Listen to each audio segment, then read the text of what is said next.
الحمد لله رب العالمين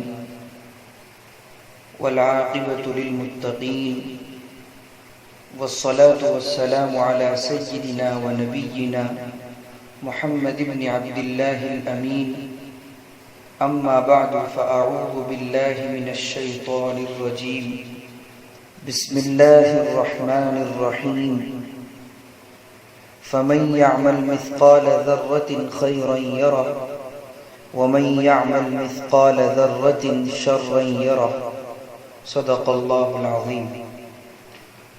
عن ابن مسعود رضي الله تعالى عنه عن النبي صلى الله عليه وسلم قال: لا تزول قدم ابن آدم يوم القيامة من عند ربه حتى يسأل عن خمس: عن عمره فيما أفناه، وعن شبابه فيما أبلاه، وماله من أين اكتسبه وفيما أنفقه، وماذا عمل فيما علم. رواه الترمذی. معزز و محترم سامعین، روز محشر ہم تمام کو اپنی زندگی کا حساب دینا ہے. اللہ رب العزت نے قرآن مجید میں فرمایا ہے: فَمَن يَعْمَلْ مِثْقَالَ ذَرَّةٍ خَيْرًا يَرَهُ وَمَن يَعْمَلْ مِثْقَالَ ذَرَّةٍ شَرًّا يَرَهُ. کہ روز محشر اللہ کے دربار میں جو کوئی بندہ ذرہ برابر بھی نیکی کرے گا اس کا بھی جو ہے حساب لیا جائے گا، یعنی وہ اس کو دیکھ لے گا. جس نے ذرہ برابر بھی خیر کا کام کیا ہوگا وہ اس کو دیکھ لے گا، اور جس نے ذرہ برابر بھی برائی کی ہوگی وہ بھی اس کو دیکھ لے گا. تو روز محشر ہم تمام کو اپنی زندگی کے تمام اعمال دکھلائے جائیں گے، اور اس موقع پر اللہ رب العزت کے سامنے قیامت کے روز انسان جو ہے جب اللہ کے دربار میں حاضر ہوگا تو اس کو سوالات کیے جائیں گے.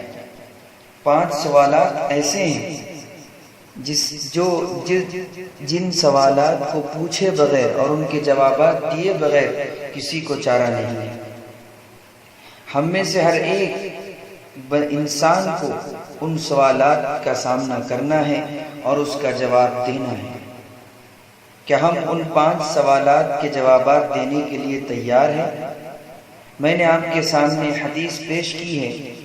حضرت عبداللہ بن مسعود رضی اللہ تعالیٰ عنہ فرماتے ہیں: حضور اکرم صلی اللہ علیہ وسلم نے فرمایا ہے، قیامت کے دن انسان کے قدم آدم کی اولاد یعنی آدم کے کسی بھی بچے کا قدم قیامت کے دن اپنے پروردگار کے سامنے سے ہٹ نہیں سکے گا. روز قیامت جو ہے انسان کے قدم نہیں ہٹ سکیں گے جب تک کہ اس سے 5 چیزوں کا سوال نہیں کیا جائے گا. اس سے پوچھا جائے گا عن عمرہ فیما افناہ. عمر کا سوال ہوگا کہ تم کو عمر دی گئی تھی، تم نے اس کو کن مشغولیتوں میں گزارا ہے؟ تمہاری عمر جو ہے تم نے اس کو کیسے گزارا ہے؟ پہلا سوال یہ ہوگا کہ کتنے سال عمر ہو چکی ہے اور کتنے سال گزر چکے ہیں. یہ ہمیں محاسبہ کرنا ہے کہ ہم لوگوں نے کہاں گزاری ہے اور کن کاموں میں وقت لگایا ہے. اللہ کی فرما برداری اور اس کے حدود کا خیال ہم لوگوں نے رکھا ہے، یا جو ہے ہم لوگوں نے اس کو جیسے میری زندگی، میرا طریقہ، میری مرضی، میں جو چاہے کروں، میں آزاد ہوں، کیا ہمارے اندر یہ خیالات ہیں؟ دوسرا سوال ہوگا وعن شبابہ فیما ابلاہ، کہ جوانی کن کاموں میں خرچ کی، کہاں ضائع کیا. تمہیں جوانی کے بارے میں پوچھا جائے گا. یعنی اللہ کو جوانی کی عبادت ہی کیوں پسند ہے، اور اس کی یہ اہمیت کیوں ہے کہ جوانی کے بارے میں خاص کر سوال کیا گیا. حالانکہ عمر کے اندر جوانی بھی داخل ہے عمر کے اندر، لیکن اس کے باوجود جوانی کا الگ سے ذکر ہے، کیونکہ یہ وقت جو ہے عائش اور شباب کا ہوتا ہے۔ انسان اس کے اندر جو ہے اس کی خواہشات عروج پر ہوتی ہے، اس کے اختیار میں دونوں راستے ہوتے ہیں، صحیح بھی غلط بھی۔ اگر کوئی برائی اختیار کے باوجود اپنی جوانی اللہ کی مرضی کے مطابق گزارتا ہے تو ایسا شخص اللہ کو بہت محبوب ہوتا ہے۔ تو کیا ہماری جوانی ایسی ہے کہ اللہ کو پسند آ جائے؟ اس کا خیال رکھنا ہوگا۔ دوسرا سوال جوانی کے بارے میں، اور تیسرا سوال ہے وَمَالِهِ مِنْ أَيْنَ اكْتَسَبَهُ وَفِيمَ أَنْفَقَهُ۔ تیسرا سوال ہے مال کہاں سے کمایا؟ یہ بات تو ہم لوگ جانتے ہیں، وَيَرْزُقُ مَنْ يَشَاءُ بِغَيْرِ حِسَابٍ، وہ جس کو چاہتا ہے رزق دیتا ہے، بغیر حساب کے دیتا ہے۔ مال رزق کے خزانے تو اسی کے پاس ہے، مال کے خزانے تو اسی کے پاس ہے، دولت اور فراوانی تو وہی دینے والا ہے، لیکن رزق تو اللہ ہی دیتا ہے۔ لیکن یہاں پر اس سوال کا مقصد یہ ہے کہ مال حاصل کرنے کا طریقہ کیا تھا، حلال تھا یا حرام، اور مال کہاں خرچ ہوتا تھا، فضول خرچیاں ہوتی تھی یا نام و نمود کے لیے خرچ کیا کرتے تھے؟ مال کہاں خرچ ہوتا تھا، ریاکاری میں یا پھر جو ہے بیواؤں، یتیموں، مسکینوں، محتاجوں، ضرورت مندوں کے لیے خرچ ہوتا تھا؟ اس کا سوال۔ مال جو ہے غیر ضروری جو ہے آسائش و آرائش کی چیزیں خریدنے میں ہوتا تھا مال کا ضیاع؟ یہ سوالات ہوں گے اللہ کے دربار میں۔ اور چوتھا سوال ہوگا، یعنی یہ جو وفیما ومالہ من این اکتسبہ وفیما انفقہ، اس میں دونوں چیزیں ہیں کہ مال کہاں سے خرچ کیا، کمانے کا راستہ حلال تھا یا حرام، اور پھر خرچ کرنے کا راستہ حلال تھا یا حرام، دونوں چیزیں ہوں گی اور دونوں کے بارے میں گرفت ہوگی۔ اگر ہم لوگوں نے اپنے مال کو صحیح راستے پر خرچ کیا تو اس کا فائدہ ہم جو ہے اللہ کے دربار میں دیکھیں گے، اور روز قیامت ہم جو ہے ہمارا سر بلند ہوگا۔ اور آخری سوال جو ہوگا وَمَاذَا عَمِلَ فِيمَا عَلِمَ، کہ اپنے علم پر کیا عمل کیا، کیا معلومات کو معمولات بنایا ہے، جو کچھ معلوم تھا اس پر کتنا عمل کیا؟